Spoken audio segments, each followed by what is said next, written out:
Hi, my sweet friends, and welcome back to Crochet Every Day with Judy. We are continuing reading from Swiss Family Robinson, and today we're starting with Chapter 18, The Tortoise Harnessed. The wind was favorable and briskly swelled our sail. The sea was calm, and we advanced at a considerable rate. Fritz had for some time fixed his eyes on something of a large size, which was floating on the water, and he now desired me to take the glass and see what it could be.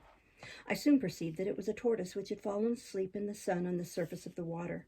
No sooner had Fritz learned this than he entreated me to steer softly within view of so extraordinary a creature. I readily consented, but as his back was toward me and the sail between us, I did not observe his motions, till a violent jerk of the boat, a sudden turning of the windlass, and then a second jerk, accompanied by a rapid motion of the boat, gave me the necessary explanation.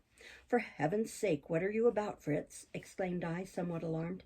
"I have caught him, I touched him," cried Fritz, without hearing one word I had been saying.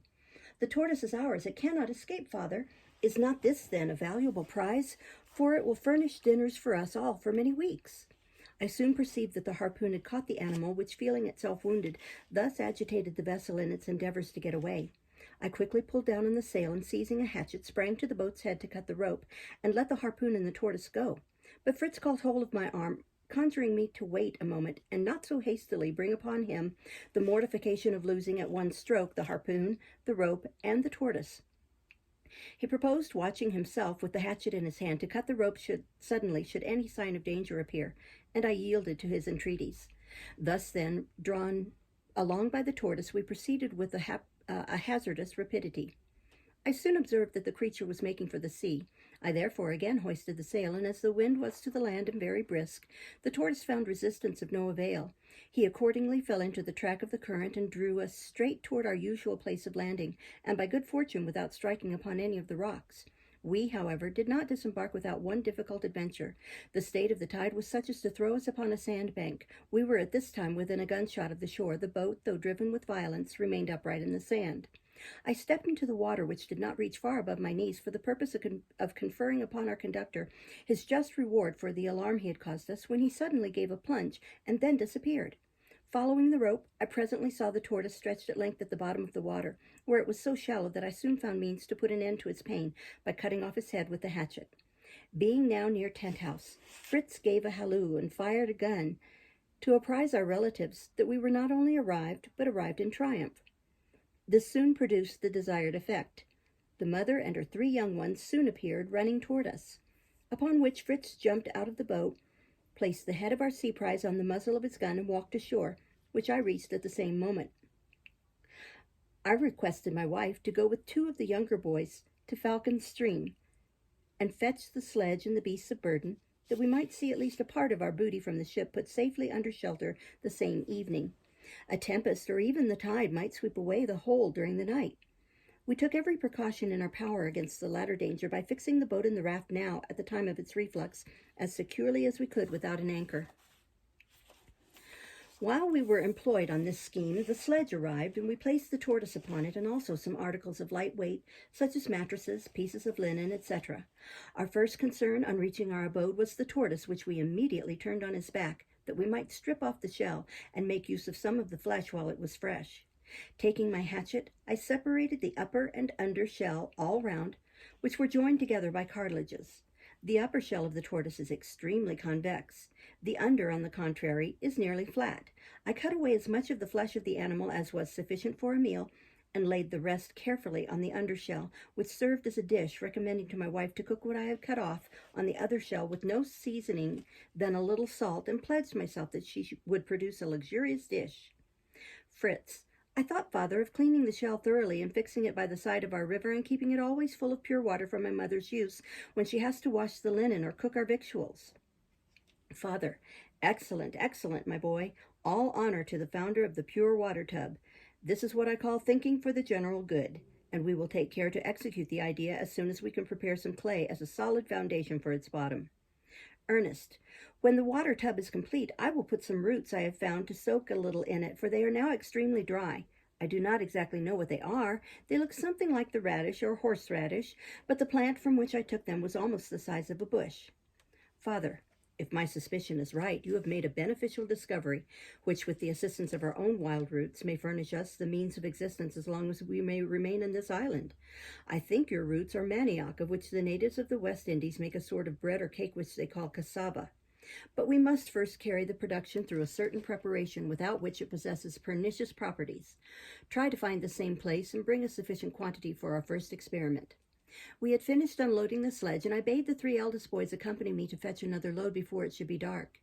Having reached the raft, we took from it as many effects as the sledge could hold or the animals draw along.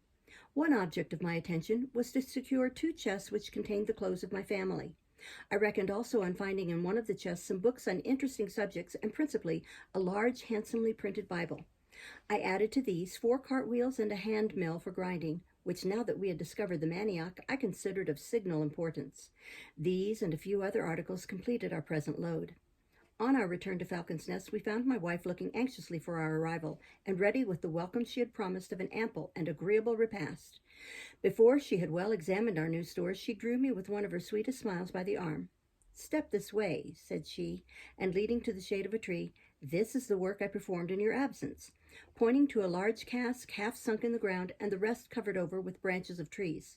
She then applied a small corkscrew to the side, and filling the shell of a coconut with the contents, presented it to me. I found the liquor equal to the best canary I had ever tasted. "How then," said I, "have you performed this new miracle? I cannot believe the enchanted bag produced it." "Not exactly," replied she, "for this time it was an obliging white wave which threw it on shore. I took a little ramble in your absence yesterday to see what I could find, and well, my trouble was rewarded. The boys ran for the sledge and had but little difficulty in getting the cask to Falcon's Stream, where we dug this place in the earth to keep it cool." My wife now proposed that all should be regaled with some of the delicious beverage. My own share so invigorated me that I found myself able to complete my day's work by drawing up the mattresses we had brought from the ship to our chamber in the tree by means of a pulley. When I had laid them along to advantage, they looked so inviting that I could scarcely resist my desire of at once committing myself to the kind relief they seemed to offer my exhausted strength. But now the savory smell of the tortoise laid claim to my attention. I hastened down, and we all partook heartily of the luxurious treat. We returned thanks to God and speedily retired to taste the blessing of sound repose upon the said mattresses. Chapter 19. Another Trip to the Wreck. Baking.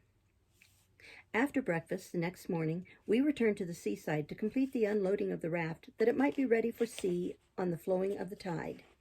We were not long in taking 2 cargoes to Falcon's Stream. At our last trip, the water was nearly up to our craft. I sent back my wife and the boys and remained with Fritz till we were quite afloat, when, observing Jack still loitering near, I guessed at his wish and consented to his embarking with us. Shortly after, the tide was high enough for us to row off. Instead of steering for Safety Bay to moor our vessels there securely, I was tempted by a fresh sea breeze to go out again to the wreck. But it was too late to undertake much, and I was unwilling to cause my dear partner uneasiness by passing another night on board. I therefore determined to bring away only what could be obtained with ease and speed. We searched hastily through the ship for any trifling articles that might be readily removed. Jack was up and down everywhere, at a loss of what to select, and when I saw him again, he drew a wheelbarrow after him, shouting that he had found a vehicle for carrying our wild roots. But Fritz next disclosed still better news, which was that he had discovered behind the bulkhead amidship a pinnace, i.e., a small craft, the forepart of which is square, taken to pieces with all its appurtenances, and even 2 small guns for its defense. This intelligence so delighted me that I quitted everything else to run to the bulkhead, when I was convinced of the truth of the lad's assertion. But I instantly perceived that to put it together and launch it would be an Herculean task. I collected various utensils, a copper boiler, some plates of iron, tobacco graters, 2 grinding stones, a small barrel of gunpowder, and another full of flints, which I much valued. Jack's barrow was not forgotten. 2 more were afterwards found and added, with straps belonging to them. All these articles were hurried into the boat, and we re-embarked with speed to avoid the land wind that rises in the evening. Arrived at Falcon's Stream, my wife exhibited a good store of tuberous roots which she had got in during our absence, and a quantity of the roots I had taken for manioc, and which I was not mistaken.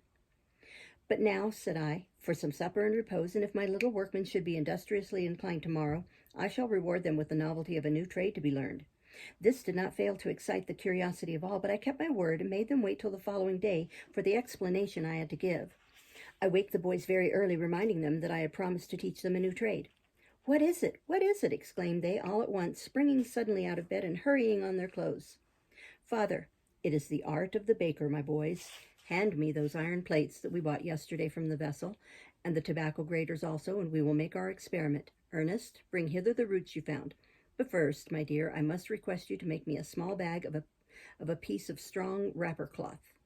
My wife set instantly to work to oblige me, but having no great confidence in my talents for making either bread or cakes, she first filled a copper boiler with roots and put it on the fire, that we might not be without something to eat at dinner time.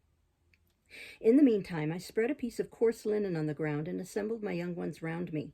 I gave each of the boys a grater and showed them at the same time how to rest it on the linen and then to grate the roots of manioc. In a short time, each had produced a considerable heap of a substance somewhat resembling pollard.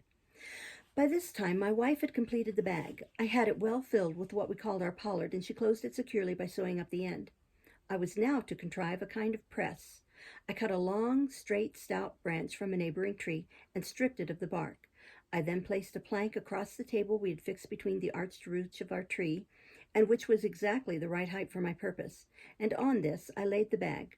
I put other planks again upon the bag, and then covered all with the large branch, the thickest extremity of which I inserted under an arch, while to the other, which projected beyond the planks, I suspended all sorts of heavy substances, such as lead, our largest hammers, and bars of iron, which, acting with great force as a press on the bag of manioc, caused the sap it contained to issue in streams, which flowed plentifully on the ground. We then opened the bag and took out a small quantity of the pollard, which already was dry enough. We stirred the rest about with a stick and then replaced it under the press. The next thing was to fix one of our iron plates, which was of a round form and a little hollow, so as to rest upon 2 blocks of stone at a distance from each other. Under this we lighted a large fire, and when the iron plate was completely heated, we placed a portion of the dough upon it with a wooden spade. As soon as the cake began to be brown underneath, it was turned, that the other side might be baked also. When the cake was cold, we broke some of it into crumbs and gave it to 2 of the fowls, and a larger piece to the monkey, who nibbled it with a perfect relish, making all the time 1,000 grimaces, while the boys stood by, envying the preference he enjoyed. The first thing after dinner was to visit our fowls. Those which had eaten the manioc were in excellent condition, and no less so was the monkey. "Now then, to the bakehouse, young ones," said I, "as fast as you can scamper." The grated manioc was soon emptied out of the bag. A large fire was quickly lighted, and I placed the boys where a flat surface had been prepared for them, and gave to each a plate of iron and the quantity of a coconut full to make a cake apiece, and they were to try who could succeed the best. They were ranged in a half circle round me, that they might observe how I proceeded and adopt the same method for themselves. The result was not discouraging for a first experiment, though it must be confessed we were now and then so unlucky as to burn a cake, but there was not a greater number of these than served to feed the pigeons and the fowls, which hovered round us to claim their share of the treat. The rest of the day was employed by the boys in making several turns with their wheelbarrows, and by myself in different arrangements, in which the ass and our sledge had a principal share, both being employed in drawing to Tent House the remaining articles we had brought from the ship. Chapter 20. The Cracker and the Pinnace. From the time of discovering the Pinnace, my desire of returning to the vessel grew every moment more irresistible. But one thing I saw was absolutely necessary, which was to collect all my hands to get her out from the situation where we had found her. After breakfast, then, we prepared for setting out. The boys were gay and on the alert, in the expectation of the pleasure that awaited them. We took with us an ample provision of boiled roots and cassava, and in addition, arms and weapons of every kind. We reached Safety Bay without any remarkable event. Here we thought it prudent to put on our cork jackets. We then scattered some food for the geese and ducks which had taken up their abode there, and soon after stepped gaily into our tub raft, at the same time fastening the new boat by a rope to her stern, so that she could be drawn along. We put out for the current, though not without considerable fear of finding that the wreck had disappeared. We soon, however, perceived that it still remained firm between the rocks. Having got on board, all repaired on the wings of curiosity and ardor to that part of the vessel called the bulkhead, which contained the enviable prize, the pinnace. On further observation, it appeared to me that the plan we had formed was subject to at least two alarming difficulties. The one was the situation of the pinnace in the ship, and the other was the size and weight it would necessarily acquire when put together. The enclosure which contained the pinnace was in the interior of the ship, and timbers of prodigious bulk and weight separated it from the breach, and in this part of the deck there was not sufficient space for us to put the pinnace together, or to give her room when done. The breach also was too narrow and too irregular to admit of her being launched from this place, as we had done with our tub raft. In short, the separate pieces of the pinnace were too heavy for the possibility of our removing them even with the assistance of our united strength. What, therefore, was to be done? The cabinet which contained the pinnace was lighted by several small fissures in the timbers, which, after standing in the place a few minutes to accustom the eye, enabled one to see sufficiently to distinguish objects. I discovered with pleasure that all the pieces of which she was composed were so accurately arranged and numbered that without too much presumption I might flatter myself with the hope of being able effectually to collect and put them together, if I could be allowed the necessary time and could procure a convenient place. I therefore, in spite of every disadvantage, decided on the undertaking, and we immediately set about it. We proceeded at first so slowly as to have produced discouragement, if the desire of possessing so admirable a little vessel had not at every moment inspired us with new strength and ardor. We passed an entire week in this arduous undertaking. I embarked every morning with my 3 sons and returned every evening, and never without some small addition to our stores. We were now so accustomed to this manner of proceeding that my wife bade us goodbye without concern, and we, on our parts, left Tent House without anxiety. At length the pinnace was completed, and in a condition to be launched. The question now was how to manage this remaining difficulty. She was an elegant little vessel, perfect in every part. She had a small, neat deck, and her masts and sails were no less exact and perfect than those of a little brig. It was probable she would sail well from the lightness of her construction, and in consequence drawing but little water. We had pitched and towed all the seams, that nothing might be wanting for her complete appearance. We had even taken the pains of further embellishing by mounting her with 2 small cannon of about 1 pound weight, and in imitation of larger vessels had fastened them to the deck with chains. But in spite of the delight we felt in contemplating a work, as it were, of our own industry, the great difficulty still remained. The said commodious, charming little vessel still stood fast, enclosed within 4 walls, nor could I conceive a mode of getting her out. To effect a passage through the outer side of the vessel, by means of our united industry and the use of all the utensils we had secured, seemed to present a prospect of exertions beyond the reach of man, even if not attended with dangers the most alarming. We examined if it might be practicable to cut away all intervening timbers, to which from the nature of the breach we had easier access. But should we even succeed in this attempt, the upper timbers being, in consequence of the inclined position of the ship, on a level with the water, our labor would be unavailing. Besides, we had neither strength nor time for such a proceeding. From one moment to another a storm might arise and engulf the ship, timbers, pinnace, ourselves, and all. Despairing then of being able to find means consistent with the sober rules of art, my impatient fancy inspired the thought of a project which could not, however, be tried without hazards and dangers of a tremendous nature. I had found on board a strong iron mortar, such as is used in kitchens. I took a thick oak plank and nailed to different parts of it some large iron hooks. With a knife, I cut a groove along the middle of the plank. I sent the boys to fetch some matchwood from the hold, and I cut a piece sufficiently long to continue burning at least 2 hours. I placed this train in the groove of my plank. I filled the mortar with gunpowder, and then laid the plank thus furnished upon it, having previously pitched the mortar all round. And lastly, I made the whole fast to the spot with strong chains, crossed by means of the hooks in every direction. Thus I accomplished a sort of cracker from which I expected to effect a happy conclusion. I hung this machine of mischief to the side of the bulkhead next to the sea, having taken previous care to choose a spot in which its action could not affect the pinnace. When the whole was arranged, I set fire to the match, the end of which projected far enough beyond the plank to allow us sufficient time to escape. I now hurried on board the raft, into which I had previously sent the boys before applying a light to the match, and who, though they had assisted in forming the cracker, had no suspicion of the use for for which it was intended, believing all the while it concealed some subject of amusement for their next trip to the vessel. On our arrival at Tent House, I immediately put the raft in a certain order that she might be in readiness to return speedily to the wreck when the noise produced by the cracker should have informed me that my scheme had taken effect. We set busily to work in emptying her, and during the occupation our ears were assailed with the noise of an explosion of such violence that my wife and the boys, who were ignorant of the cause, were so dreadfully alarmed as to instantly to abandon their employment. "What can it be? What is the matter? What can have happened?" cried all at once. "It must be cannon. It is perhaps the captain and the ship's company who have found their way hither. Or can it be some vessel in distress?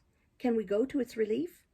The boys lost not a moment in jumping into their tubs, whither I soon followed them, after having whispered a few words to my wife, somewhat tending to explain, but still more to tranquilize her mind during the trip we had now to engage in. We rowed out of the bay with more rapidity than on any former occasion. Curiosity gave strength to our arms. When the vessel was in sight, I observed with pleasure that no change had taken place in the part of her which faced Tent House, and that no sign of smoke appeared. We advanced, therefore, in excellent spirits, but instead of rowing as usual straight to the beach, we proceeded round to the side, on the inside of which we had placed the cracker. The horrible scene of devastation we had caused now broke upon our sight. The greater part of the ship's side was shattered to pieces. Innumerable splinters covered the surface of the water. The whole exhibited a scene of terrible destruction, in the midst of which presented itself our elegant pinnace entirely free from injury. We entered by the new breach, and had soon reason to be assured that the pinnace had wholly escaped injury, and that the fire was entirely extinguished. The mortar, however, and pieces of the chain had been driven forcibly into the opposite side of the enclosure. I then examined the breach we had thus effected, and next the pinnace. I perceived that it would be easy, with the help of the crow and the lever, to lower her into the water. In putting her together, I had used the precaution of placing her keel on rollers, that we might not experience the same difficulty as we had formerly done in launching our tub raft.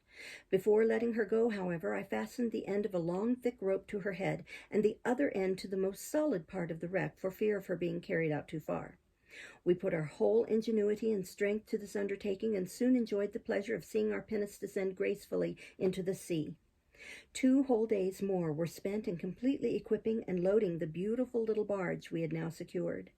When she was ready for sailing, I found it impossible to resist the earnest importunity of the boys, who, as a recompense for the industry and discretion they had employed, claimed my permission to salute their mother on their approach to Tent House with 2 discharges of cannon. These accordingly were loaded, and the 2 youngest placed themselves, with a lighted match in hand, close to the touch-holes to be in readiness. Fritz stood at the mast to manage the rope and cables, while I took my station at the rudder. These matters being adjusted, we put off with sensations of lively joy, which was demonstrated by loud huzzas and suitable gesticulation. The wind was favorable, and so brisk that we glided with the rapidity of a bird along the mirrors of the waters, and while my young ones were transported with pleasure by the velocity of the motion, I could not myself refrain from shuddering at the thought of some possible disaster. Our old friend the tub raft had been deeply loaded and fastened to the pinnace, and it now followed as an accompanying boat to the superior vessel. We took down our large sail as soon as we found ourselves at the entrance of Safety Bay, to have the greater command in steering the pinnace, and soon the smaller ones were lowered one by one, that we might the more securely avoid being thrown with violence upon the rocks so prevalent along the coast. Thus, proceeding at a slower rate, we had greater facilities for managing the important affair of the discharge of the cannon. Arrived within a certain distance, "Fire!" cried Commander Fritz. The rocks behind Tent House returned the sound. "Fire!" said Fritz again. Ernest and Jack obeyed, and the echoes again majestically replied. Fritz at the same moment had discharged his 2 pistols, and all joined instantly in 3 loud huzzas. "Welcome, welcome, dear ones," was the answer from the anxious mother, almost breathless with astonishment and joy. "Welcome," cried also little Francis, with his feeble voice, as he stood clinging to her side, and not well knowing whether he was to be sad or merry. We now tried to push to shore with our oars in a particular direction, that we might have the protection of a projecting mass of rocks, and my wife and little Francis hastened to the spot to receive us. Fritz now invited his mother to get on board, and gave her his assistance. When they had all stepped upon the deck, they entreated the permission to salute by again discharging the cannon, and at the same moment to confer on the pinnace the name of their mother, the Elizabeth. My wife was particularly gratified by these our late adventures. She applauded our skill and perseverance. "But," said she, "we have not, I assure you, remained idle while the rest were so actively employed for the common benefit. No, not so. Little Francis and his mother found means to be doing something also, though not at this moment prepared to furnish such unquestionable proofs as you, by your salutations of cannon, etc. But wait a little, good friends, and our proofs shall hereafter be apparent in some dishes of excellent vegetables, which we shall be able to regale you with. It depends, to say the truth, only on yourselves, dear ones, to go with me and see what we have done." We did not hesitate to comply, and jumped briskly out of the pinnace for the purpose. Taking her little coadjutor Francis by the hand, she led the way, and we followed in the gayest mood imaginable. She conducted us up an ascent of one of our rocks, and stopping at the spot where the cascade is formed from Jackal's River, she displayed to our astonished eyes a handsome kitchen garden, laid out properly in beds and walks, and, as she told us, everywhere sowed with the seed of useful plants. "This," said she, "is the pretty exploit we have been engaged in, if you will kindly think so of it. In this spot the earth is so light, being principally composed of decayed leaves, that Francis and I had no difficulty in working in it, and then dividing it into different compartments, one for potatoes, one for manioc, and other smaller shares for lettuces of various kinds, not forgetting to leave a due portion to receive some plants of the sugar cane. You, dear husband, and Fritz will easily find means to conduct sufficient water hither from the cascade by means of pipes of bamboo to keep the whole in health and vigor." I stood transported in the midst of so perfect an exhibition of the kind zeal and persevering industry of this most amiable of women. I could only exclaim that I should never have believed in the possibility of such a labor in so short a time, and particularly with so much privacy as to leave me wholly unsuspicious of the existence of such a project. The pinnace was anchored on the shore and fastened with a rope by her head to a stake. When all our stores were disposed of, we began our journey to Falcon Stream, but not empty-handed. We took with us everything that seemed to be absolutely wanted for comfort, and when brought together it was really so much that both ourselves and our beasts of burden had no easy task to perform. We'll stop there and start next time with Chapter 21. Thank you for listening. Bye-bye.